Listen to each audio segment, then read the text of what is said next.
Catégorie d'Aristote, chapitre 7, le relatif, suite. Ainsi donc, il faut faire l'appellation du mot relativement aux choses qui peuvent légitimement la recevoir. S'il existe un nom spécial, cette appellation est fort simple. S'il n'en existe pas, il sera peut-être nécessaire d'en créer un nouveau. Avec des appellations verbales ainsi faites, il est évident que tous les relatifs se disent de choses réciproques les unes aux autres. Les relatifs semblent pouvoir exister simultanément par nature, et cela est vrai de la plupart d'entre eux. Double et moitié existent à la fois. Moitié existant, double existe aussi. Le maître existant, l'esclave existe. L'esclave existant, le maître existe, et ainsi du reste. Il faut ajouter que ces choses se détruisent aussi réciproquement. S'il n'y a pas de double, il n'y a pas de moitié. S'il n'y a pas de moitié, il n'y a pas de double, et de même pour tous les autres cas. Cependant, cette simultanéité naturelle d'existence n'est pas vraie pour tous les relatifs. La chose sue paraît antérieure à la science, car en général nous tirons les sciences de choses qui existent préalablement. Il n'y a qu'un bien petit nombre de choses, pour ne pas dire aucune, où l'on voit la science formée en même temps que la chose qui doit être sue.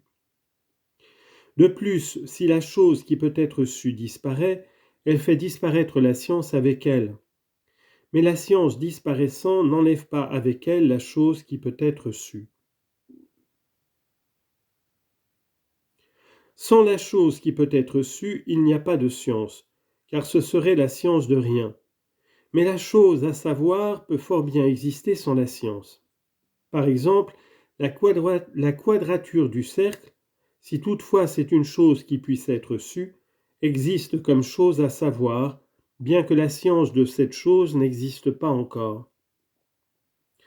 J'ajoute que l'animal homme venant à disparaître, il n'y aurait plus de science, bien qu'une foule de choses susceptibles d'être sues puissent rester encore après lui. Il en est de même pour la sensation. L'objet sensible semble antérieur à la sensation. Ôter en effet l'objet sensible, il emporte la sensation avec lui. Mais la sensation disparaissant n'enlève pas avec elle l'objet sensible. En effet, les sensations s'appliquent à un corps et sont dans un corps. L'objet sensible détruit, le corps lui-même disparaît, car le corps est du nombre des objets sensibles, et s'il n'y a pas de corps, la sensation elle-même disparaît, de sorte que la chose sensible détruite détruit avec elle la sensation. La sensation, au contraire, ne détruit pas avec elle la chose sensible. Si l'animal disparaît, la sensation disparaît avec lui, mais la chose sensible reste. Et c'est par exemple le corps, la chaleur, la douceur, l'amertume, et tant d'autres choses du même genre qui touchent nos sens. Il y a plus, la sensation ne naît qu'avec l'être qui sent, car c'est seulement quand l'animal vient à naître que la sensation naît avec lui. Mais les objets sensibles existent avant qu'il n'y ait ni animal ni sensation. En effet, le feu, l'eau et tous les éléments analogues dont l'animal est formé existent avant qu'il n'y ait du tout ni animal ni sensation. Ainsi l'objet sensible paraîtrait précéder la sensation. On peut se demander si toute substance est exclue des relatifs, ainsi que cela semble, ou bien si l'on peut comprendre parmi eux quelques-unes des substances secondes. Il est certain pour les substances premières que ni les substances entières ni leurs parties ne sont jamais exprimées par relation, car on ne dit pas que tel individu homme est un homme de telle chose, que tel bœuf est un bœuf de telle chose, non plus que pour leurs parties, on ne dit pas que telle main est telle main de quelqu'un, mais bien la main de quelqu'un. On ne dit pas que telle tête est la tête de quelqu'un, mais bien la tête de quelqu'un. On ne dit pas que telle tête est telle tête de quelqu'un, mais bien la tête de quelqu'un. Il en est de même pour les substances secondes, pour la plupart du moins.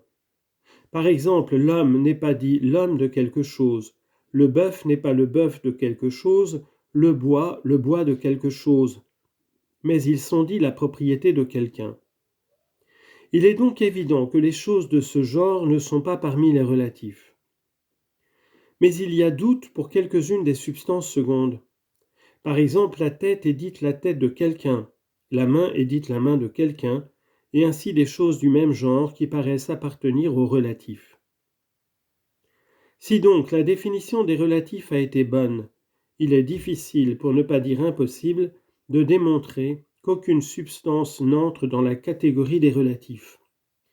Mais si la définition est insuffisante et qu'on pense que les relatifs sont les choses dont l'existence se confond avec leur rapport quelconque à une autre chose, alors il y aurait moyen de répondre à cette objection. La première définition des relatifs s'applique sans doute à tous les relatifs sans exception. Mais il y a une grande différence entre être relatif et n'être ce qu'on n'est que parce qu'on est dit d'une autre chose. De ce qu'on a dit, il suit évidemment que si quelqu'un connaît un relatif d'une manière précise, il connaîtra d'une manière précise aussi la chose à laquelle le relatif s'applique. Ceci est évident par soi-même. Si quelqu'un en effet sait que telle chose est au nombre des relatifs, et que l'existence des relatifs soit identique au rapport quelconque qu'ils ont avec une chose, il connaît aussi la chose à l'égard de laquelle ce relatif est dans une certaine relation. S'il ne connaît pas du tout la chose à laquelle ce relatif se rapporte, il ne saura même pas s'il se rapporte à quelque chose. Ceci n'est pas moins évident dans les exemples particuliers. Par exemple, si l'on sait positivement d'une chose qu'elle est le double, on sait aussitôt positivement de quelle autre chose elle est le double, car si on ne savait pas qu'elle est le double d'une chose déterminée, on ne saurait pas du tout non plus qu'elle est le double. Et de même, si l'on sait qu'une chose est plus belle, on doit nécessairement aussi savoir sur le champ et d'une manière déterminée la chose en comparaison de laquelle elle est plus belle. On ne saura d'une manière indéterminée qu'elle est plus belle qu'une chose plus laide, car on ne serait alors qu'une vague, car ce ne serait alors qu'une vague conception, ce ne serait pas une science. On ne saurait même pas exactement qu'elle est plus belle qu'une chose plus laide, car il pourrait se faire qu'il n'y eût pas eu réalité de choses moins belles que celle-là. Il est donc évidemment nécessaire que, ce qu'on sait précisément des relatifs, on le sache précisément aussi de la chose à laquelle ces relatifs se rapportent. On peut savoir d'une manière précise ce que sont la tête, la main et autres choses du même ordre, qui sont des substances, mais on ne sait pas nécessairement pour cela la chose qu'elles concernent. Et l'on peut ignorer à qui précisément appartient cette tête, à qui cette main. Ce ne sont donc pas là des relatifs, et si ce ne sont pas là des relatifs, il est donc vrai de dire qu'il n'y a pas de substance qui fasse partie des relatifs. Du reste, il serait peut-être difficile de rien affirmer en ces matières sans y avoir regardé à plusieurs reprises, mais en tout cas, il n'est pas inutile d'avoir discuté chacune de ces questions.